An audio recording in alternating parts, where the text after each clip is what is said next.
ಮೊನ್ನೆ ಬೆಂಗಳೂರಿಗೆ ಹೋಗಿದ್ದಾಗ ನಾನು ಸ್ಟ್ರಾಬೆರೀಸ್ಗಳನ್ನ ತಗೊಂಬಂದೆ. ಅದಕ್ಕೆ ಇವತ್ತು ಸ್ಟ್ರಾಬೆರಿ ಮಿಲ್ಕ್ ಶೇಕ್ ಮಾಡೋಣ ಅಂತ ಡಿಸೈಡ್ ಮಾಡಿದೆ.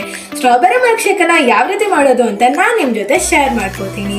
ಸೊ ಸ್ಟ್ರಾಬೆರಿ ಮಿಲ್ಕ್ ಶೇಕ್ ಮಾಡೋದಕ್ಕೆ ಬೇಕಾಗಿರುವಂತಹ ಇಂಗ್ರೀಡಿಯೆಂಟ್ಸ್ ಬಂದು, first important thing, strawberry milk shake ಮಾಡಬೇಕಂದ್ರೆ ಸ್ಟ್ರಾಬೆರಿ ಬೇಕಲ್ವಾ. ಸೊ ಸ್ಟ್ರಾಬೆರಿನ ತೊಗೊಂಡಿದ್ದೀನಿ. ಸ್ಟ್ರಾಬೆರಿನ ನಾನು ಕ್ಲೀನಾಗಿ ವಾಶ್ ಮಾಡಿ ಸ್ಮಾಲ್ ಪೀಸಸ್ಗೆ ಕಟ್ ಮಾಡ್ಕೊಂಡಿದ್ದೀನಿ.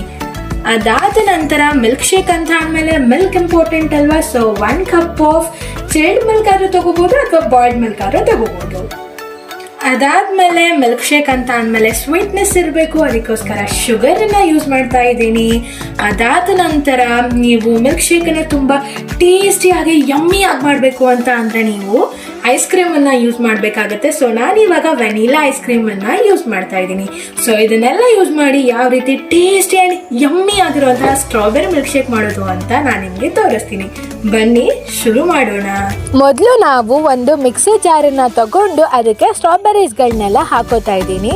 ಸ್ಟ್ರಾಬೆರೀಸ್ನೆಲ್ಲ ಹಾಕಾದ್ಮೇಲೆ ನಾನು 2 to 3 ಟೇಬಲ್ ಸ್ಪೂನ್ ಆಫ್ ಶುಗರನ್ನು ಆ್ಯಡ್ ಮಾಡಿಕೊಂಡು ಇದನ್ನೆಲ್ಲನೂ ಕೂಡ ನಾವು ಕ್ಲೀನಾಗಿ ಗ್ರೈಂಡ್ ಮಾಡಿಕೊಂಡ್ರೆ ಸ್ಟ್ರಾಬೆರಿ ಸಿರಪ್ಪು ರೆಡಿ ಆಗುತ್ತೆ. ಸ್ಟ್ರಾಬೆರಿ ಸಿರಪ್ಪಿಗೆ ನಾನು ತೊಗೊಂಬಂದಿರುವಂತಹ 2 ಕಪ್ ಆಫ್ ವೆನಿಲಾ ಐಸ್ ಕ್ರೀಮನ್ನು ಹಾಕ್ತೀನಿ.